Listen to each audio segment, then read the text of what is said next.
يشمل معمل متكامل وأجهزة سونار حركي، أحدث التقنيات الطبية لعلاج الألم بدون جراحة، البرول السيرابي، البرولوزون، البلازما الغنية بالأكسجين النشط، الخلايا الجذعية، التردد الحراري، وشفط وتبخير الغضروف بالليزر، وحقن جذور الأعصاب.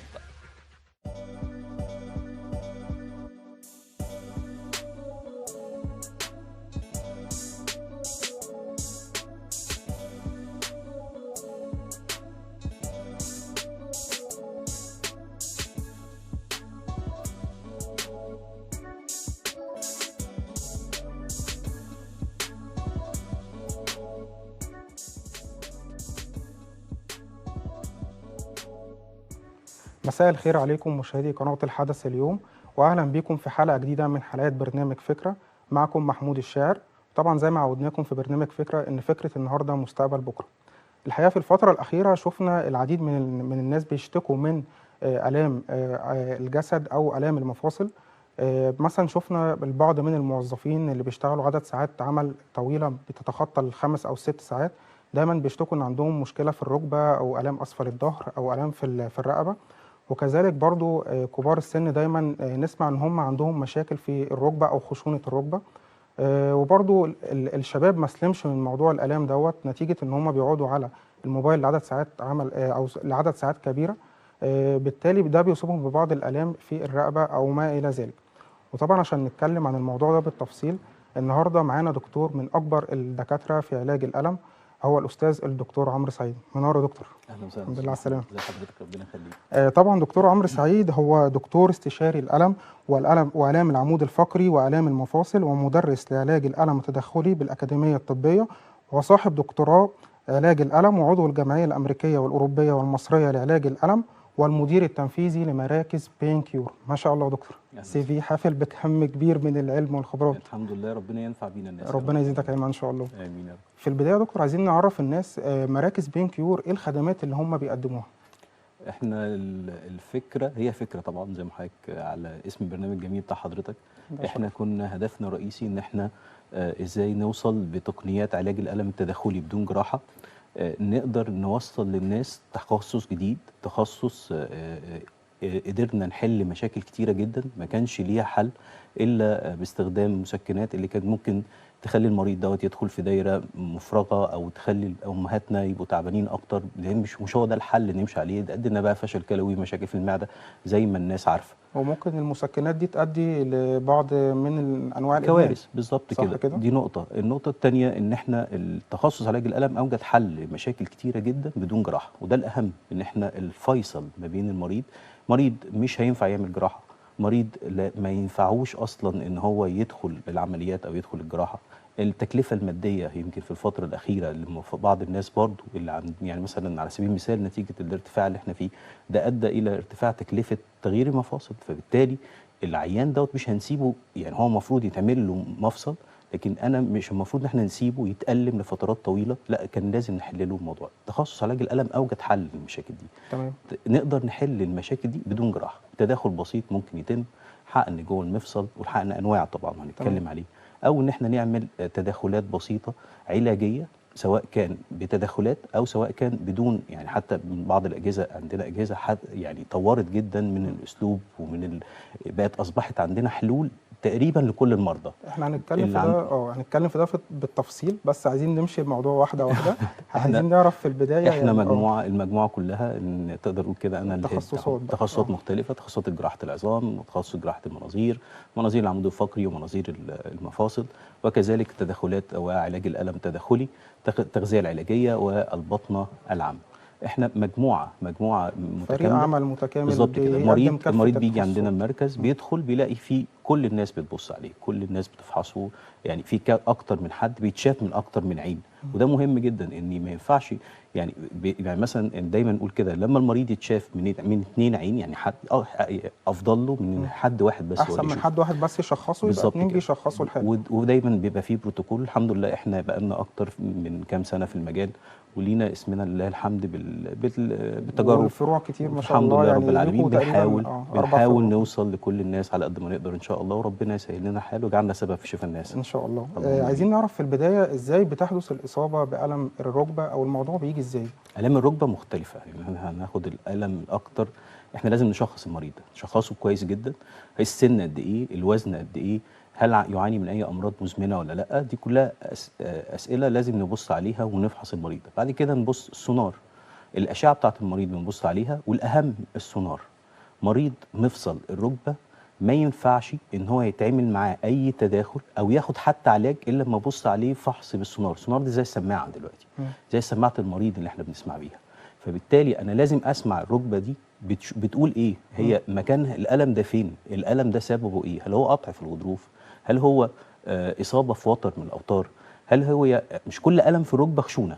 انا بقعد اضحك، الناس تيجي في تقول لي ناس انا دايما يقول لك دي عندي خشونه الم، رحت حقنت، مش عارف، كلام غريب. لا، انا اشخص المريض دوت الاول. التشخيص عليه عامل مهم جدا. التشخيص الاساسي زي ما قلت لحضرتك كده، كل ما اشوف كل ما يبقى افضل، ده لمصلحه المريض.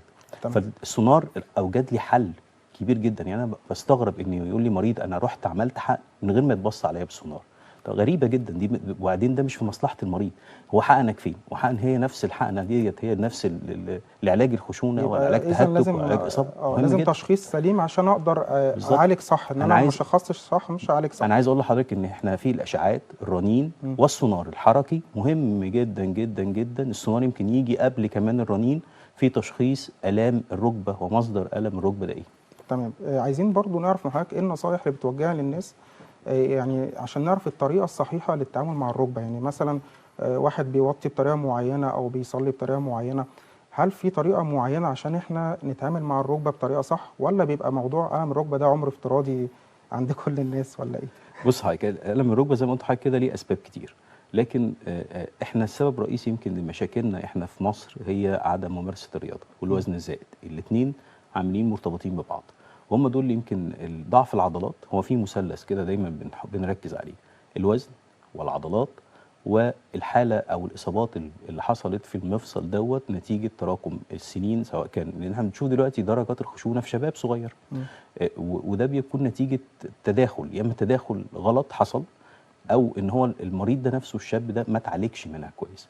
طبعا هو عنده ضعف في العضلات او عنده وزن زايد، مزودين لي المشكله، عامل لي بردن على المشكله، فمخليني دوت زياده، فبخلي الالم او التفاقم المشكله اصبح يزيد، فابتدي نحس بده. في سؤال مهم جدا في الجزئيه دي، معلش انا قطعت حضرتك، بس هو عايزين نعرف المشروبات الغازيه بدون ذكر اسامي ليها، هل بتؤدي بالاخص اللي هي الداكنه منها، هل بتؤدي لخشونه مثلا او مشكله على العظام بصفه عامه؟ بتعمل لنا على الفترات الطويله هشاشه عظام، وكمان بتقلل لنا اللي هي بتزود نسبه الالم. يعني دي نصيحه نصيحه دكتور مهمه عمرو بيوجهها هو يا جماعه في البرنامج: المشروبات الغازيه الناس تقلل منها، لان هي دي بتعمل هشاشه وبتبوظ حاجات كتير في العظام بس على المدى البعيد. بالظبط كده، غير مشكله مع المعده.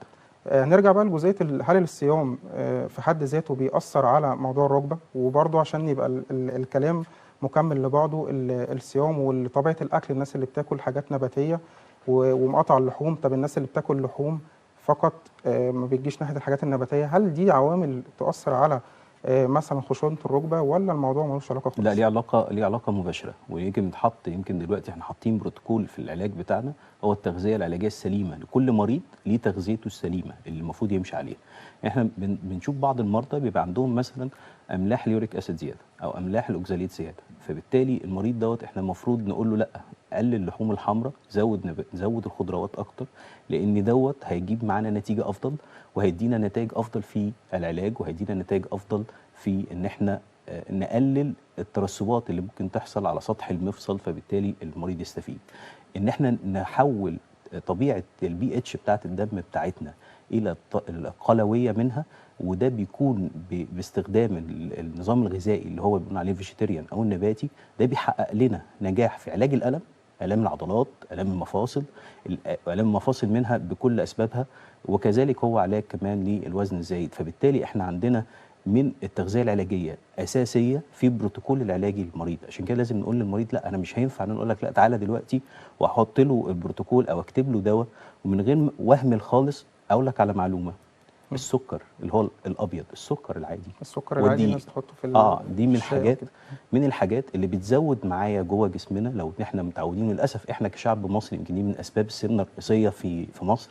احنا متعودين ان احنا دايما يا اما سكر يا اما عيش ابيض، العيش اللي هو الدقيق اللي هو للاسف ده وجدنا ان هو مع الوقت بيعمل سمنه، بيزود لنا مشاكل الجي اي تي او الجهاز الهضمي عامه، وكمان بيزود لنا بيسميها حاله بنقول حاله الميتابوليك اللي هي بنقول ايه، حموضه الدم. فبالتالي خلى الوضع المريض ان احنا بدانا ينقص اكتر وحاله الالتهاب تزيد، فده برضه لابد من علاجه.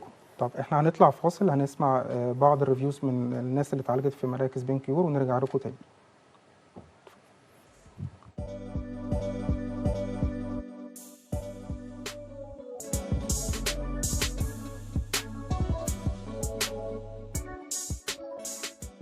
بسم الله الرحمن الرحيم. اولا السلام عليكم ورحمه الله وبركاته. تعرفت على الدكتور عمرو سعيد بحب الديسكي اولا. ثانيا انا ما كنتش اعرف ان في فعلا حاجه اسمها الام. يعني كنت بقول ايه موضوع الالام ده.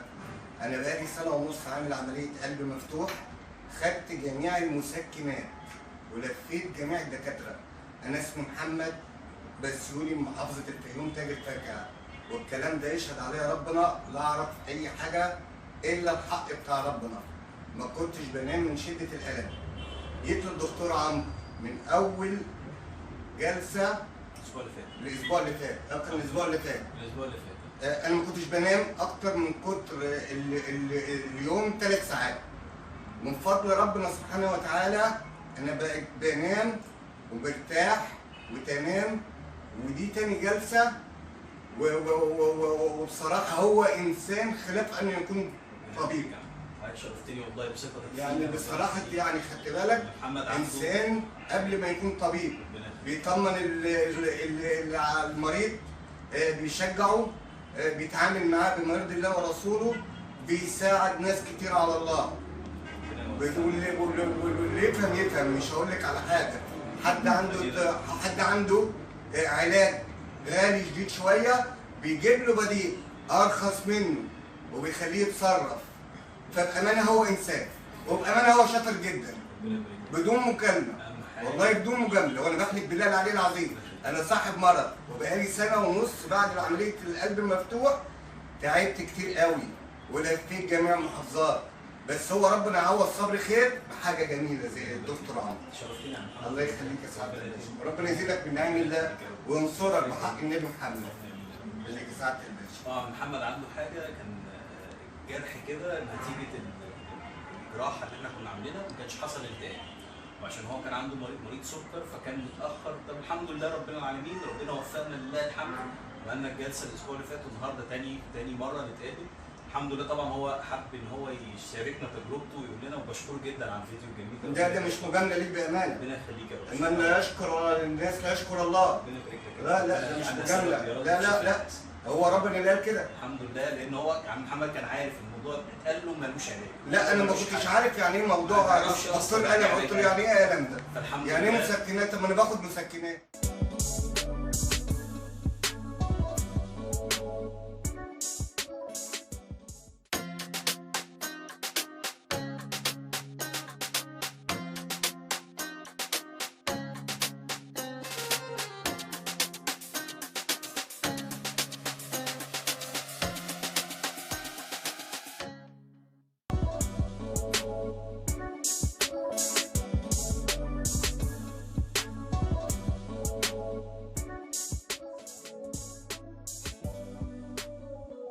ورجعنا لكم بعد الفاصل. وطبعا احنا شفنا يعني دلوقتي اراء من بعض الناس اللي اتعالجت في بين كيور، فما شاء الله الناس بتحب حضرتك اكتر ما هم اتعالجوا اصلا، فدي حاجه جميله جدا. الحمد لله رب العالمين. المريض يبقى مستريح للدكتور، فده ممكن تقريبا ربع العلاج تقريبا، ان الواحد يبقى نفسيا مهيأ ان هو يستقبل ده. دايما بنقول دعوه كده، ربنا يجعلنا سبب في شفاء الناس ويعلمنا اسباب الشفاء يا رب. امين يا رب العالمين. عايزين نعرف برضه من حضرتك خطوره المنظار على الركبه، ونتكلم اكتر عن موضوع الحقن، ويعني نتكلم في المواضيع دي بالتفصيل، ان دلوقتي كله بيتكلم فيها الحقن احسن، المنظار يعني هبدا اتعالج ازاي مع المريض او كده.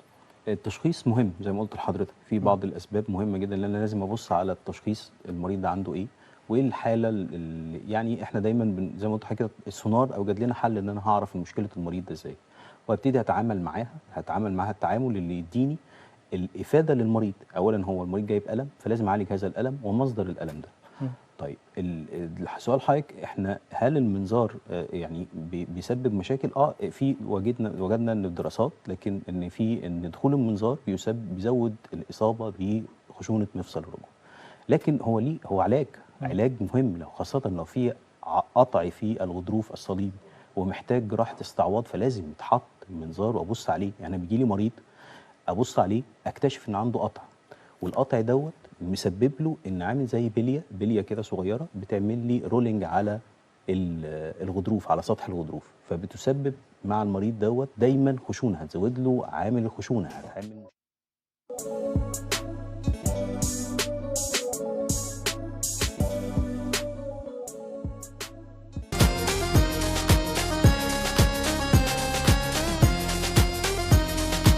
الحدث اليوم رسالة لا. مصر أم الدنيا وهتبقى قد الدنيا.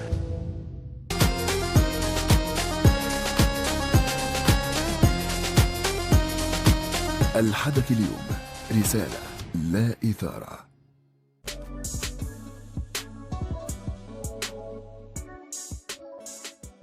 قال لي ان هو اتكرم من سيد رئيس الوزراء ابراهيم بيه محلي.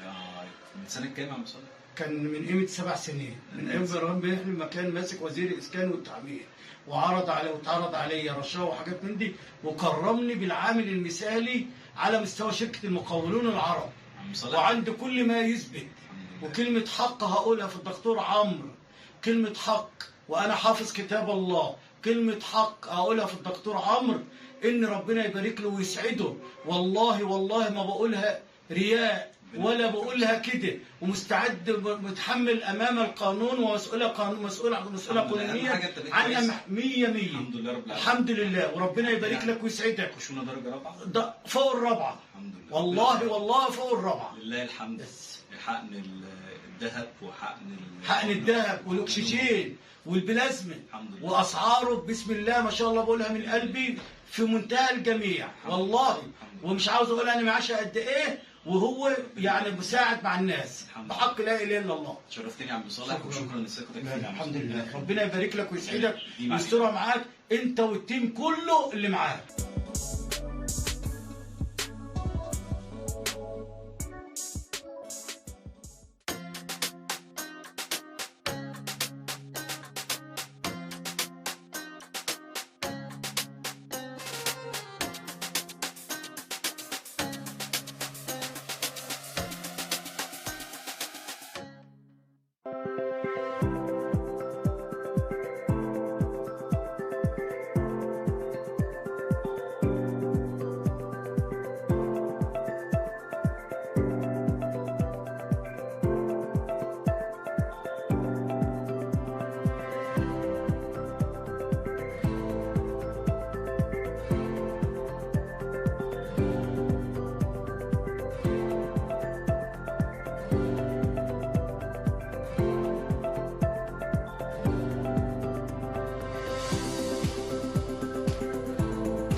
لو بتعاني من آلام الفقرات، ألم الرقبة، الانزلاق الغضروفي، خشونة الركبة، آلام الحوض، تيبس الكتف، الشوكة العظمية، أو آلام ما بعد العمليات الجراحية، مركز بنكيور مركز متكامل لعلاج آلام المفاصل والعمود الفقري بدون جراحة. نخبة من الاستشاريين في تخصصات علاج الألم، جراحة العظام، تقويم العمود الفقري، السمنة والتغذية العلاجية. دكتور عمرو سعيد، استشاري علاج الألم ومدير مركز بنكيور. أحدث التجهيزات الطبية وتشمل معمل متكامل وأجهزة سونار حركي. أحدث التقنيات الطبية لعلاج الألم بدون جراحة. البرول السيرابي، البرولوزون، البلازما الغنية بالأكسجين النشط، الخلايا الجذعية، التردد الحراري، وشفط وتبخير الغضروف بالليزر، وحقن جذور الأعصاب.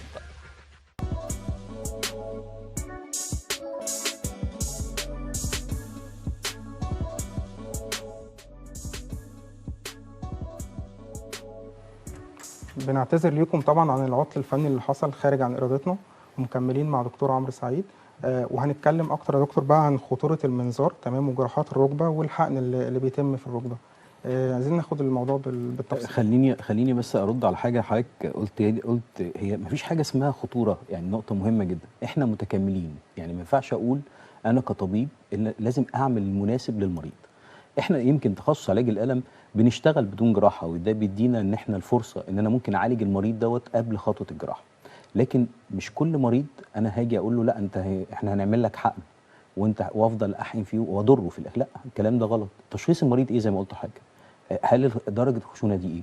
يعني انا بيجي لي شباب اقل من سن ال 40 سنه او عنده 20 سنه وعنده قطع في الرباط الصليبي، وده ولازم له جراحه استعواض للرباط الصليبي. انا يهمني ان الشاب ده ينزل يرجع الملعب مره ثانيه. ده بنعمل ايه كالاتي، بيروح نسفره او نخليه يعمل العمليه بتاعته، جراحه التنظيف للجزء دوت، وبعد كده يجي لنا نعمل التاهيل ان احنا نستعوض الجزء اللي حصل فيه من وجود القطع في الجزء اللي فيه الدمج، ان هي بالظبط كده. اعمل له تاهيل، اعمل له ريجنريشن، اعمل له تعويض، فبالتالي اخد نتيجه ان شاء الله. العلاج ده اسمه العلاج المتكامل.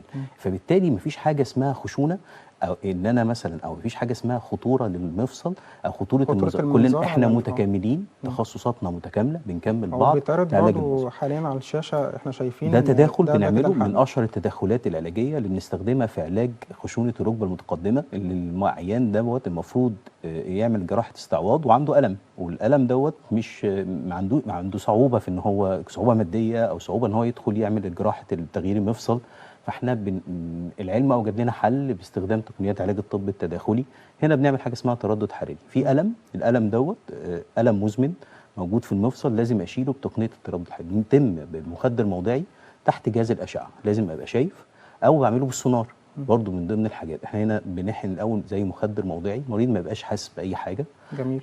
بيتم هنا الدخول بقى لابره التردد. دي ابره التردد بيبقى في مقدمتها كده الجزء اللي هو النشط او الاكتف اللي هيوصل لي العلاج الترددي. وكلمه تردد حراري برضو انا عايز اشرحها للمشاهدين. الاسم هو الاسم العلمي راديو فريكونسي، او العلاج بالموجات التردديه الكهرومغناطيسيه. الموضوع ما فيهوش حراره، هو الاسم خطا بس. لكن احنا بنقول عليه احنا داخلين على ان انا اعمل ريسيتنج لاشاره الالم ديت، اشاره الم بيتنقل لفترات طويله، فخلى العصب اللي بين الالم ده حصل له حاجه زي ما بنقول اكزيتيشن، هو اصبح مستثار لنقل الالم، فاصبحت حركه مش مؤلمه بقت مؤلمه، فانا لازم اشيلها الاول واعمل لها ريسيتنج باستخدام تقنيه التردد الحراري. ودي تقنيه احنا كمان الحمد لله متميزين فيها لسببين. اول حاجه احنا برضو عشان تكلفه عاليه على الناس، يمكن انا هعلن للساده المشاهدين من خلال برنامج حضرتك، احنا تقريبا الحمد لله قدرنا نوفر من قيمه 50% من قيمه التردد الحراري. الاول كنا بنروح مستشفى نعملها في المستشفى، عايزين في نص دقيقه يعني ندفع القيمه ديت، كان بتبقى بيردن على العيان، تكلفه زياده. الحمد لله في المركز عندنا في الدقي عملنا غرفه عمليات متكامله علشان نقدر نوفر على المريض الجزء دوت، والحمد لله بالتكلفه تقريبا. تمام. احنا شرفتنا جدا يا دكتور بوجودك معانا في برنامج فكره، وشرف لينا كقناه الحدث ان احنا نستضيفك، وان شاء الله يبقى في حلقات جايه نتكلم فيها باستفاضه كمان عن حاجات انا أكتر. سعيد جدا بوجودي مع حضرتك، وسعيد اكتر ان انا موجود في قناتي قناه الحدث، لان دي انا بحبها جدا، ويمكن دي كانت البدايه، وبشكرهم جدا على الحلقه الجميله دي. واحنا سعداء بوجودك. واعزائي المشاهدين، شرفتونا النهارده في برنامج فكره، وكان معانا دكتور عمرو سعيد المدير التنفيذي لمراكز بنكيور،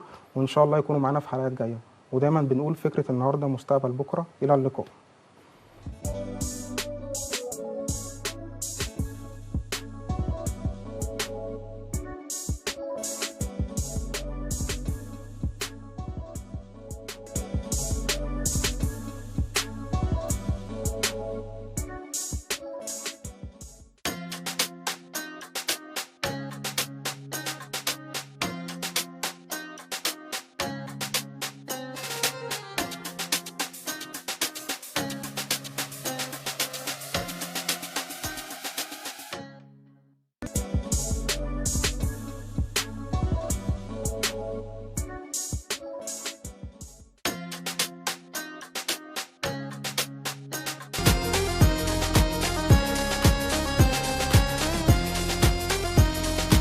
الحدث اليوم، رسالة لا إثارة.